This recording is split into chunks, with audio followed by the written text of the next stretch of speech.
Bonsoir, bienvenue chez vous dans votre 18h30. Cette semaine, nous sommes à Dol de Bretagne et nous avons rendez-vous dans la cathédrale de Dol avec Patrick. Bonsoir Patrick. Bonsoir.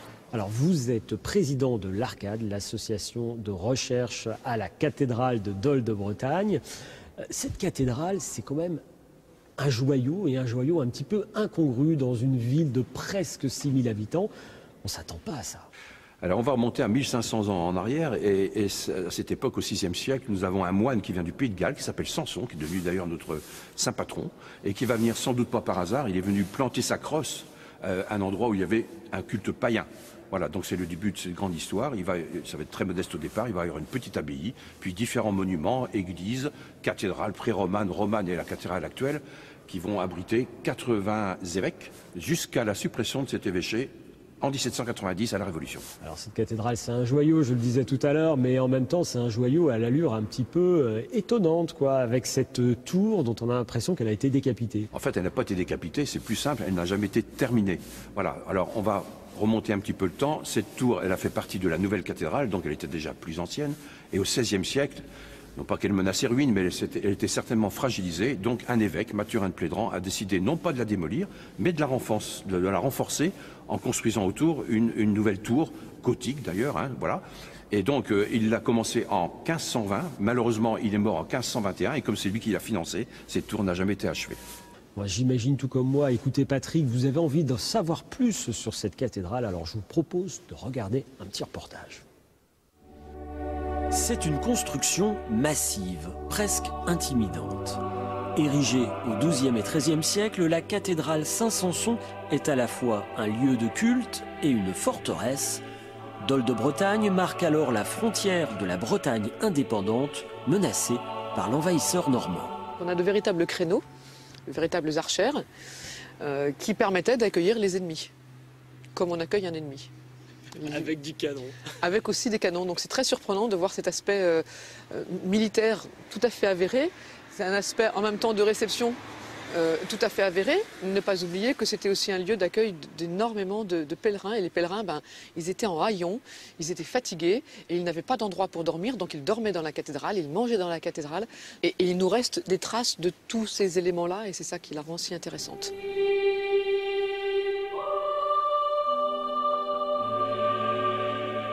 Une fois à l'intérieur, le regard est immédiatement attiré vers le chœur et sa verrière du XIIIe siècle. À une époque où peu de gens savent lire, elle fait office de bande dessinée. Les pèlerins du Trobriez y contemplent l'histoire de leur foi. On voit très bien aussi une barque toute jaune avec sa voile toute blanche. Et cette barque représente la barque de Saint-Samson, qui est le fondateur de la cathédrale ici. Saint-Samson nous vient pas tout à fait d'Angleterre, du Pays de Galles ou d'Irlande ou peut-être même d'Écosse. Et donc forcément, il a traversé la mer. Donc on représente Saint-Samson avec sa barque et c'est même devenu maintenant l'emblème de la ville de Dol de Bretagne. Malgré son âge, la cathédrale garde ses mystères.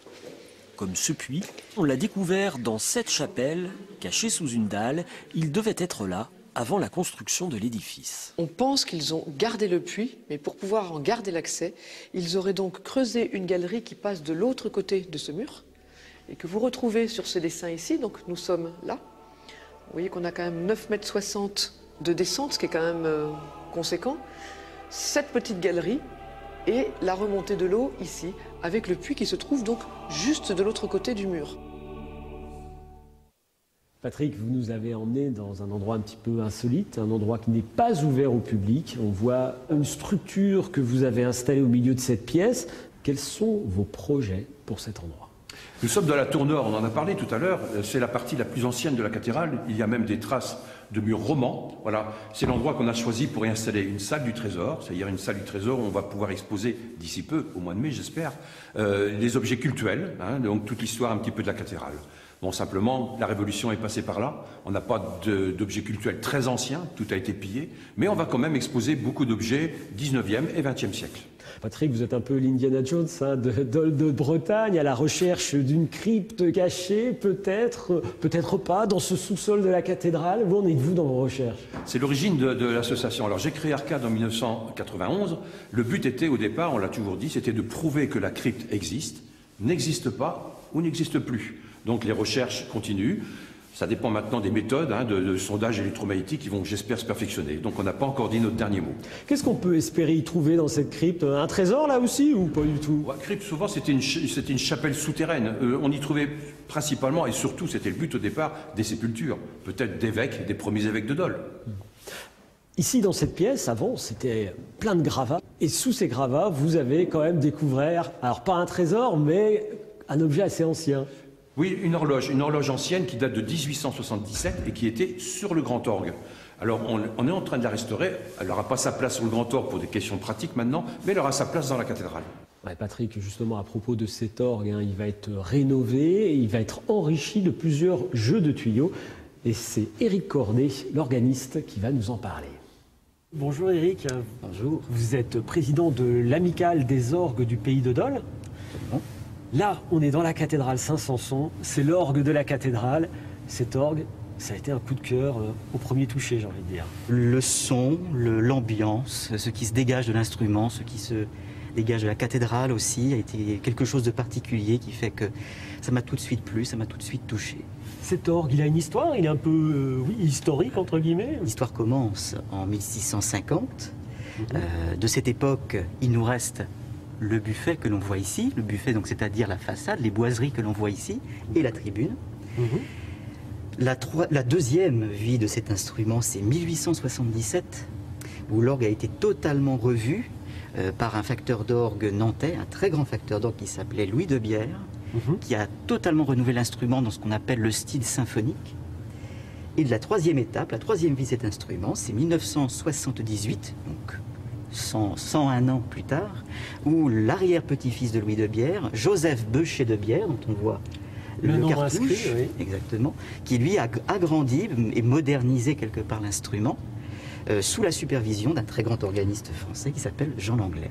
C'est plein de pièces détachées rassemblées à différentes époques alors cet orgue. C'est un peu ça, effectivement. Il rassemble différentes parties des siècles passés, bien que la majeure partie soit du 19e siècle. Alors, je parlais de pièces détachées, c'est un petit peu péjoratif de dire ça comme ça, mais là, il va y avoir de nouvelles pièces détachées qui vont venir l'enrichir. Exactement. De nouvelles pièces vont enrichir l'instrument, c'est le cas de le dire, puisque l'orgue va être quelque part agrandi. On va rajouter des tuyaux au pédalier, donc c'est-à-dire le plan sonore que l'on joue avec les pieds, donc des sonorités graves et douces à la fois. Et donc on va passer de ce qu'on appelle de 38 registres, les registres étant les boutons que l'on sélectionne ici, qui sont les sonorités. On va passer de 38 jeux à 42 jeux. Et l'objectif, c'est de lui apporter quoi? Un peu plus de subtilité peut-être, notamment dans les sons plus bas. Exactement, c'est ça. Des sonorités donc un peu plus onctueuses, plus graves et plus subtiles, comme vous l'avez dit. Alors, on les a pas encore, mais on peut peut-être quand même nous faire un petit peu écouter cet orgue, voir comment il sonne. Absolument.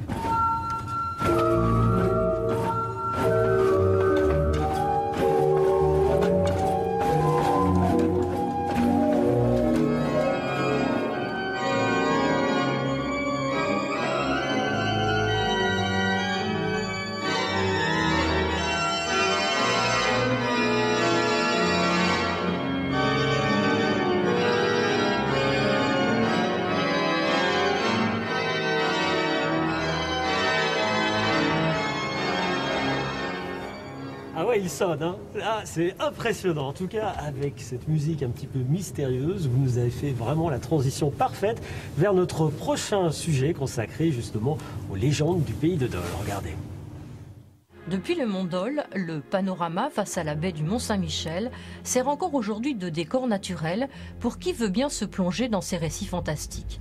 Il suffit d'y croire. D'ailleurs, tout est encore là. Des traces, des preuves. Le verbe et les mots font le reste. Frisson garanti. Jadis, le diable, archange déchu, et son ennemi Saint-Michel se livrèrent une terrible bataille. Et si t'avais bien l'oreille, tu pourrais même encore entendre le diable qui huche, qui crie, qui et qui se bat avec le Saint-Michel. Il a essayé de se sauver et de se maintenir, enfin l'autre qui lui tapait dessus. Moi je vois bien Saint-Michel qui cognait quand même là, et le diable qui essayait de s'accrocher, il dit je veux rester, c'est beau ici. Et on a les traces des griffes du diable, quoi. Et on voit bien que c'est bon, avec le temps ça a bougé, mais ça c'est le siège. Le siège, enfin moi écoute, c'est ce que dit la tradition, c'est le siège du diable. C'est que Lucifer venait de perdre son pari. 3 jours, 3 nuits pour construire un palais. Il choisit le mont Tombe, le nom originel du mont Saint-Michel, pour ériger une œuvre inégalable. Saint-Michel choisit Dole, surgit un flamboyant édifice de cristal. Jaloux, le diable veut échanger, mais le palais fond au soleil car il était de glace. Saint-Michel a berné son ennemi. Dans un ultime combat, il chassera Lucifer de la contrée. Pourquoi ces récits ont pris racine ici, tout s'explique. Quand on est en bas, on voit une platitude, et puis tout d'un coup, une résurgence comme ça, là, un mont qui sort d'on ne sait où. Et vous en avez 3 dans le paysage. Vous avez le mont Dol, et puis vous avez là-bas le mont Saint-Michel, vous avez Tomblaine. Et c'est magique quoi, pour les gens qui n'avaient pas forcément la connaissance des sciences. Chef de la milice céleste des anges du bien, Saint-Michel sera victorieux face au diable, incarnation du mal, ou quand les légendes rejoignent les croyances religieuses. Patrick, on se retrouve à nouveau devant ce cadran. C'est le cadran de la fameuse horloge dont on parlait tout à l'heure, cette fameuse horloge que vous avez découverte dans la cathédrale. Et qui est en train de se faire restaurer. D'ailleurs, le cadran qui est là a été complètement repeint par un bénévole, un véritable artiste. Voilà, et donc cette horloge, c'est un peu symbolique. On a envie de remettre dans la cathédrale le symbole du temps passé, et puis maintenant du temps qui passe. Alors c'est un petit peu un capharnaüm là autour de vous. On est dans le local d'une association qui s'appelle l'association François Duy, une association dont vous êtes également le président, et association qui édite ce magazine, Le Rouget de Dole, un magazine dans lequel on trouve une mine d'informations finalement sur le passé de votre cité. Oui, et plusieurs membres de l'association écrivent, d'ailleurs ce sont les auteurs, hein, voilà, qui abordent tous les sujets, que ce soit histoire, folklore, patrimoine, etc. Donc voilà, et donc ça paraît tous les 6 mois, semestriel, et ça porte le nom de Rouget. Alors pourquoi le Rouget? Le Rouget de Dole a pris le nom de la pomme du pays, qui s'appelle la pomme de Rouget. Le Rouget de Dole, un magazine pour les gourmands du patrimoine. Merci Patrick. Voilà, le 18h30, c'est fini. Dans quelques instants, vous avez rendez-vous soit avec votre local iroise, soit avec le 7 minutes avant l'actu. Et puis, bien entendu, à 19h, c'est votre journal régional.